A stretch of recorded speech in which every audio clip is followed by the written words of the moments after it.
हनीफ कुरैशी ने अपने बयान का टाइटल ये दिया कि हज़रत अम्मार बिन यासिर रज़ियल्लाहु ताला अन्हु का कातिल कौन है, लेकिन बात वाज़े नहीं की, कातिल का नाम नहीं लिया, बल्कि गोल मगोल तरीके से सैयदना मुआविया रज़ियल्लाहु ताला अन्हु पे लगाने की कोशिश की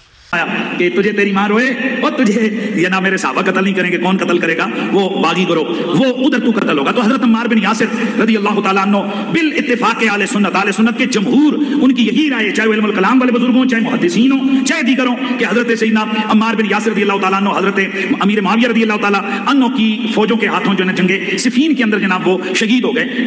हमने पहले भी बयान जारी किया, सवालात किए थे, अब फिर 5 सवालात पंजतन पाक की निस्बत से हनीफ कुरैशी पे करते हैं, उसका कोई चाहने वाला उससे जवाब लेके दे। पहला सवाल यह है कि हज़रत अम्मार बिन यासिर का कातिल कौन है, खुल के बताए, ज़िम्मेदार कौन है, कातिल कौन है, नाम ले उसका।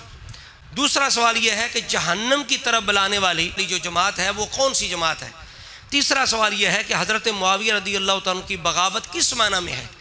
चौथा सवाल यह है कि वो बगावत किस दौर तक है कि हमेशा रही, अगर उसका दौर है तो पांचवा सवाल ये है कि उसके बाद क्या आप इमाम बरहक उम्मत के इजमा के साथ थे या नहीं थे। ये 5 सवालात हमारे हनीफ कुरैशी पर, कोई भी उसका चाहने वाला खुदा के लिए उससे जवाब लेके दे।